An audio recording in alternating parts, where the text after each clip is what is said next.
বন্ধুগণ নমস্কার। প্রথমে আপনাদের অনুরোধ করব আপনারা আমার চ্যানেলটি সাবস্ক্রাইব করবেন।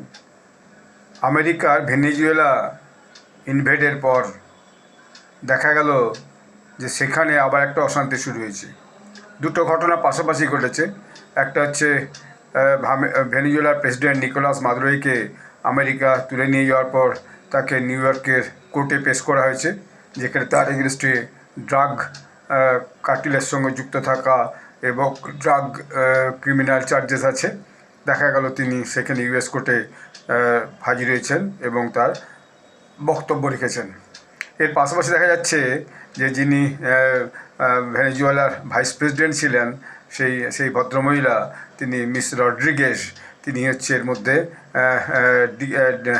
ডেলসি রড্রিগেজ, তিনি এর মধ্যে প্রেসিডেন্ট হিসাবে, ইন্টারিম প্রেসিডেন্ট হিসেবে তিনি নির্বাচিত হয়েছেন এবং শপথ গ্রহণ করেছেন।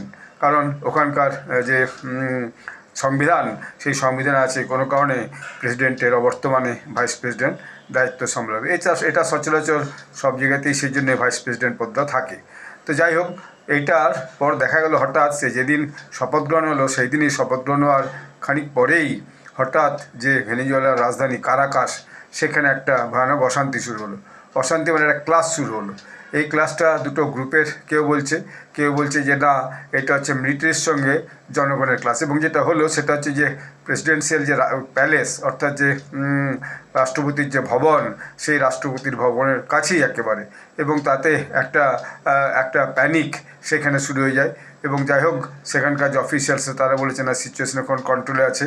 এবং কেউ বলছেন যে এখানে কি ড্রোনও উড়েছিল এবং হঠাৎ করে কেন ড্রোন উড়লো এবং কেন একটা ঝামেলা হলো, সেই ঝামেলাটা কি দুদল ড্রাগ পেডলারের মধ্যে হলো অথবা মিলিটারির সাথে যে জনগণ প্রতিবাদ করছিল তাদের সাথে হলো, এটা খুব পরিষ্কার করে মিডিয়াতে কিন্তু আসেনি। যদিও বিভিন্ন মিডিয়া সেই ভিডিও পোস্ট করেছে, দেশি বিদেশি সব মিডিয়ায়।